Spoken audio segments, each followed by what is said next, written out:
Number का कंजूस। कोई भी मदरसा वाला चंदा मांगने आता, किसी को चंदा ना देता, धक्के मार कर निकाल देता। मस्जिद वाला चंदा मांगने आता, चंदा ना देता, धक्के मार के निकाल देता। कोई फकीर मांगने आता, अल्लाह अकबर कबीरा, भीख ना मिलती, धक्के मार के निकाल देता। इतना बड़ा बखील था, कुर्बान जाओ, कि जब कोई मांगने वाला आता था ना, तो दरवाजे में पहले ही झांक के देखता था बुढ़वा बैठा हुआ है कि नहीं। देखता था बुढ़ो बैठा हुआ है, 80 से भागता। अब देखता था बुढ़वा नहीं है, उसका बेटा है, जाके दरवाजे में सवाल में अल्हम्दुलिल्लाह। तीनों बेटा सखी बना। और कुर्बान जाओ, वो तीनों बेटे अल्लाह के रास्ते में वक्त लगाया और अल्लाह ही के रास्ते में बहुत वक्त में। तब पोता सब है 1000 बीघा जमीन का मालिक, नाखून काट रहा था। अब वो हल्का सा नाखून कट गया। भाई नाखून काटते हैं कभी हम लोग, तो कभी कभी मिस हो जाता है, तो थोड़ी सी कट जाती है, खून निकल जाता है। तो बोला कि ठीक हो जाएगा, लेकिन दर्द शुरू हो गया, उंगली में दर्द शुरू हो गया, ज्यादा हो गया, टिस टिस टिस टिस टिस। तो 4-5 बजा शाम, तो सोचा कि नहीं दर्द बहुत हो रहा है, तो मेडिकल गया, मेडिकल से दवाई लिया। ये मेरी उंगली थोड़ी सी कट गई है, तो कोई ऐसी दवाई दे दो जो दर्द में आराम मिल जाए। तो मेडिकल वाले ने दवाई दे दी। ये नौजवान ये किस्सा नहीं सुना रहे मेरे बच्चों, ये किस्सा नहीं सुना रहे, ये हकीकत है। 35 से 40 साल पहले का वाकया, हकीकत में सुना रहा। हम लोग छोटे थे, 35 से 40 साल जिला पूर्णिया। मेडिकल गया, मेडिकल वाले को बोला कि भाई ये उंगली मेरी थोड़ी सी कट गई, एकदम थोड़ी सी, बाल के बराबर कटा है, दर्द बहुत है, कोई टेबलेट दे। तो मेडिकल वाले ने टेबलेट दे दिए, इसके लिए टेबलेट खाइएगा, चले जाइए। आराम नहीं हुआ। एक रात गुजरा, देखते रात को उंगली फूल गई। सुबह वो पूर्णिया गया, तो डॉक्टर ने चेक किया। डॉक्टर बोला कि ये उंगली आपका सर रहा, इसको काटना होगा, यहाँ तक काटना होगा। बोला काटो, यहाँ से उंगली काटा, पट्टी कर दिया, दवाई दे दी, बोला जाइए ठीक हो जाइए। घर आया, आंखों से गायब है, ना खाने चैन है, ना बैठने चैन है, ना सोने चैन है। कुर्बान जाओ, बड़ा बेचैन हो गया। फिर 1 हफ्ते के बाद पूर्णिया गया, पट्टी खोला, देखता क्या है कि घाव सूखने की बजाय सड़ रहा, गल रहा।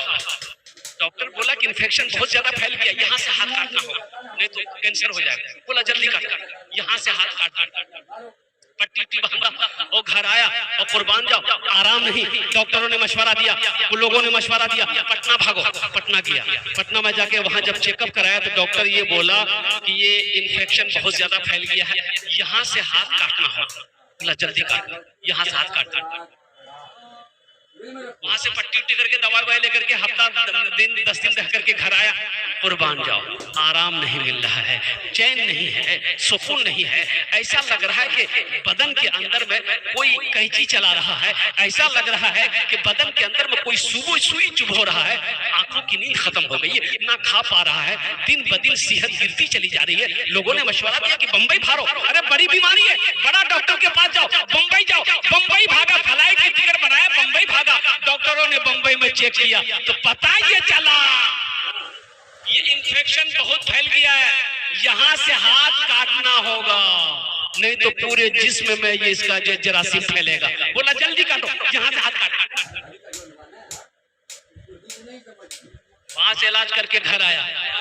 जानते हैं कुछ दिन तक बिस्तर पे तड़पता रहा, आराम नहीं मिला।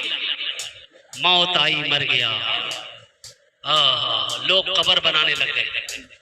तो होता ये था कि कब्र बनती थी, कब्र बनाने वाले कब्र पूरी तैयार कर लेते थे, अब फिर मिट्टी बराबर हो जाती। या अल्लाह, ये क्या हुआ? वो कब्र बनाने वाला भाग गया। बोला आज तक ऐसी खबर नहीं देंगे, कब्र बना लिया, फिर कब्र बराबर हो गई। तो लोगों ने हिम्मत दिया कि भाई इसमें घबराने वाली क्या बात है, हो सकता है मिट्टी ढीली हो जिसकी वजह से मिट्टी बराबर हो गई, दूसरी जगह बनाओ। सख्त मिट्टी जहां वहां कब्र बनाओ, सख्त मिट्टी वहां कब्र। जैसे ही कब्र बन के तैयार हुई, फिर कब्र एक बराबर हो गई। ऐसा लगा कि यहाँ कब्र है ही नहीं। 3 जगह कब्र बनाई गई, कब्र तैयार नहीं हुई। तो एक आलिम से पूछा गया कि शेख ये मसला है। तो उस आलिम ने कहा कि सुनो, ये गड्ढा खोदो, इसको दफन कर दो। पूरे हिंदुस्तान में इसकी कब्र कहीं भी बनाओगे ना, कब्र नहीं बनेगी, इसलिए कि जमीन भी नहीं चाहती कि इसका जिस्म मेरे अंदर आए। जगह दिल लगाने की ये दुनिया नहीं है, ये इबरत की जा है, तमाशा नहीं है। जगह दिल लगाने की ये दुनिया नहीं है, ये इबरत की जा है, तमाशा नहीं है। जगह दिल लगाने की दुनिया नहीं है, ये इबरत की जा है, तमाशा नहीं है। खुशी की जगह है, दुनिया नहीं है, किसी को सदा इसमें रहना नहीं है। खुशी की जगह है, दुनिया नहीं है, किसी को सदा इसमें रहना नहीं है। तो नौजवानों जानते हो, देखने वालों ने देखा तो पता ये चला कि ये गड्ढा खोद के उसको डाल दिया, मिट्टी बराबर कर दिया।